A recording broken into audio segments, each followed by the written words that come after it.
Hello আমার প্রাণপ্রিয় বন্ধুরা, আশা করি সবাই ভীষণ ভীষণ ভালো আছো, সুস্থ আছো। আমিও ভীষণ ভালো আছি, কারণ তোমাদের মতো বন্ধুরা যদি আমার পাশে থাকে, আমি কি কখনো খারাপ থাকতে পারি না তো। আমি নতুন পুরাতন বলে কিছু বুঝি না, আমিও তোমাদের মতোই নতুন। আমাকে তোমরা সাপোর্ট করো, আমিও তোমাদের পরিবারে গিয়ে সুন্দর সুন্দর কমেন্ট করবো, কথা দিলাম। তাছাড়া নীলিমা কখনো কথার খিলাফ করি না। এই যে জায়গাটা দেখতে পাচ্ছ, এই জায়গাটা আমাদের বাড়ির পাশ থেকে মাত্র 2 মিনিট লাগে আসতে। চারপাশে খোলা আকাশ, বিল্ডিং রয়েছে, এটা হসপিটাল। যাই হোক, আর এই যে গাছগুলি দেখতে পাচ্ছ, সবুজ অরণ্য।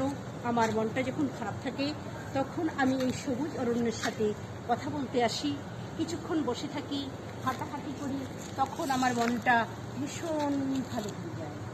আর তোমরা কি বলতে পারবে এই গাছগুলির নাম কি? ছোট ছোট নীল রঙের ফুল রয়েছে, দেখতে পাচ্ছ, এই যে ছোট ছোট। আমি কিন্তু এই গাছটার নাম জানি না, তোমাদের যদি জানা থাকে অবশ্যই কমেন্ট করে লিখো। অবশ্যই ভালো থেকো, সুস্থ থেকো, বাই।